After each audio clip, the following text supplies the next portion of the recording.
नमस्कार, आप देख रहे हैं एसबीसी इनसाइट और मैं हूं नकुल चतुर्वेदी। जी हां, आसाराम के कितने सच। आसाराम पर लगातार एक के बाद एक खुलासे होते जा रहे हैं। यदि हम यूं कहें कि आसाराम राजों के शहंशाह हैं तो कोई दो राय नहीं होगी।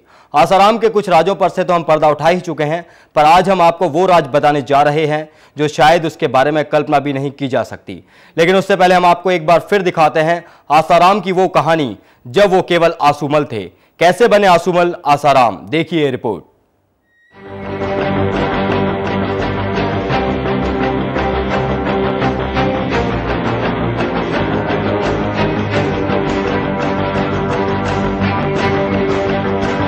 किसी सरकार के बाप का पानी नहीं लेते, हम तो हमारे यार का पानी बरसवाते हैं। किस्मत हमारे साथ है, जलने वाले जलाकर।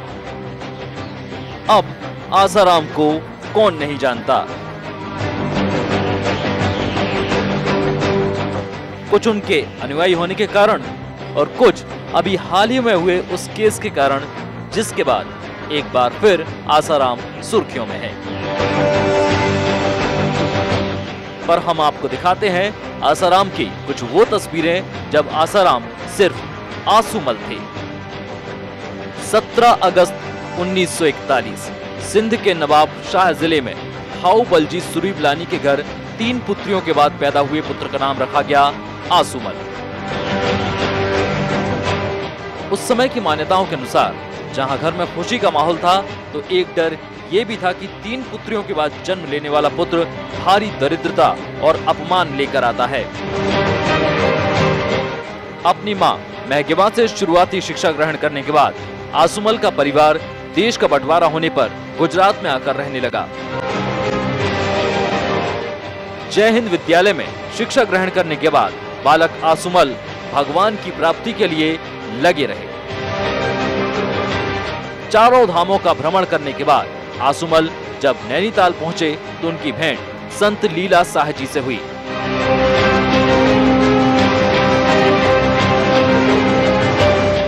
जिसके बाद उनके जीवन का उद्देश्य ही बदल गया। आसूमल से संत बने आसाराम ने देश विदेश में कई अनुयायी बनाए। इतना ही नहीं, उन्होंने कई आश्रमों का निर्माण भी किया। पर आसाराम का विवादों से लगातार नाता रहा है।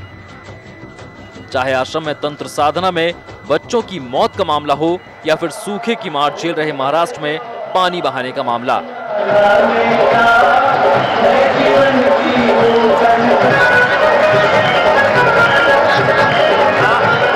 आसाराम लगातार मीडिया में बने रहे और जब पानी बहाने का मामला मीडिया में छाया तो उल्टा बयानबाजी करके प्रहार भी करते रहे।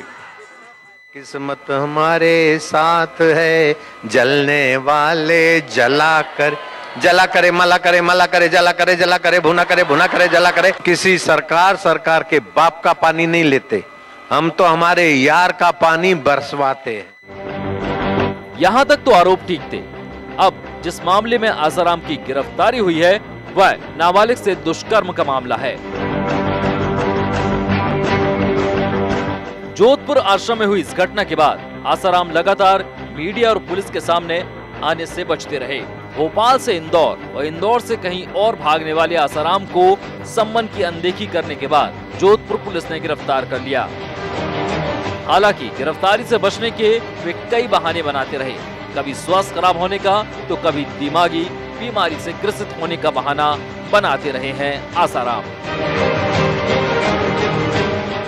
कार्यक्रम सूरत का आधा छोड़कर भोपाल आए और फिर 30 तारीख को सुबह थोड़ा स्वास्थ्य कार्यक्रमों के चलते नरम गरम रहा तो टिकट कैंसिल कराई। फिर भी बापूजी का दिल्ली होते हुए जोधपुर पहुंचने का बिल्कुल मन था, लेकिन पहुंचते पहुंचते थोड़ा काउंटर वगैरह क्लोज हो गया। अपने आप को बेकसूर कहने वाले आसाराम अब गिरफ्त में हैं। पर कुछ सवाल हैं जिनका जवाब आसाराम को देना होगा। क्या वो वारदात के समय वहां मौजूद थे? यदि हां, तो आसूमल से आसाराम बनने वाले संत को क्या सजा होनी चाहिए?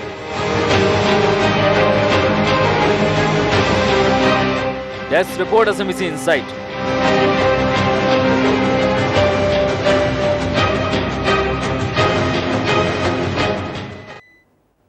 जी हां, आसाराम के तंत्र मंत्र और सम्मोहन का जाल बेशक अब दुनिया के सामने आ गया हो, पर सच्चाई यह है कि आसाराम की तंत्र साधना की कहानी बहुत पुरानी है। हम आपको दिखा रहे हैं वो गुफा जिसमें आसाराम ने लंबे वक्त तक बैठकर रूहानी ताकतें हासिल करने की कोशिश की, लेकिन अब न सिर्फ उस गुफा का तिलिस्म टूट गया है, बल्कि बाबा की वजह से वो गुफा आज भी लोगों को अपनी तरफ खींचती है। आसाराम ने बहुत भूत उतार लिया, अब उनका भविष्य कानून तय करेगा। पुलिस चार्जशीट तैयार कर रही है। आसाराम के खिलाफ तमाम सबूतों को इकट्ठा कर रही है। भूत प्रेत, तंत्र मंत्र और जादू टोने के उस्ताद आसाराम की जिंदगी में एक गुफा का तिलिस्म जुड़ा है, जिसने आसाराम को रातों रात फर्श से अर्श पर पहुंचा दिया। लेकिन इसी गुफा में तंत्र का ज्ञान लेने के बाद आसाराम ने गुफा से बाहर निकलते ही अपना खेल दिखाना शुरू कर दिया। माउंट आबू के नजदीक पहाड़ियों में आसाराम का राज दफन है। देलवाड़ा की पहाड़ियों में मौजूद इन तिलिस्मी गुफाओं से आसाराम का एक ऐसा रिश्ता जुड़ा है जिसे कम ही लोग जानते हैं, लेकिन जो जानते हैं वो बताते हैं कि किस तरह देलवाड़ा की इन्हीं गुफाओं में आसाराम ने कई सालों तक तंत्र साधना कर रूहानी ताकतें हासिल करने की कोशिश की और फिर आध्यात्म की दुकान सजाने माउंट आबू से बाहर अहमदाबाद रवाना हो गए। जी हां, तो देखा आपने आसाराम के आसूमल से आसाराम बनने की कहानी और उसके बाद आसाराम के तंत्र साधना के राज। जी हां, ये वही आसाराम है जिन्होंने अपने करोड़ों अनुयायी बनाए, जो देश में नहीं सिर्फ विदेशों में भी इनके अनुयायी रहे। जी हाँ, ये वही आसाराम है जिन्होंने लाखों लोगों को धर्म के नाम पर छला और उनके विश्वास के साथ धोखाधड़ी की। जी हाँ, आसाराम और उनके बेटे नारायण साईं की ये हरकतें वाकई में हैरान करने वाली हैं। आसाराम की ये हरकतें सबको चौंका गई हैं। एक बार सबके सामने ऐसा एक सच आया आसाराम का जिसके बारे में शायद ही कभी किसी ने सोचा हो। आसाराम के करोड़ों अनुयायी हैं देश और विदेश में, मगर शायद उन्हें नहीं पता था कि आसाराम इतने बड़े पाखंडी भी हैं। आसाराम को रासलीला रचाने का शौक है, साथ ही उनके बेटे नारायण साईं को भी। ये बड़ा ही दिल दहला देने वाला मामला है कि आसाराम ने इतने वर्षों तक आखिर कैसे हमारे विश्वास और हमारे धर्म की उपेक्षा की। जी हाँ, एक बड़ा आरोप लगा है यहाँ आसाराम पर और नाबालिग से यौन शोषण के आरोप में आसाराम जेल में बंद है। ये एक बड़ा कंपाने वाला दृश्य है।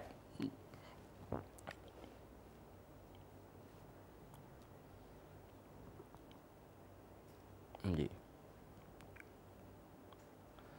तो आसाराम की करतूतों का सिलसिला यूं ही जारी रहेगा। अभी हम और भी करतूतें आसाराम की आपको बताएंगे, पर यहां वक्त है एक छोटे से ब्रेक का। आप बने रहें SMBC इनसाइट के साथ।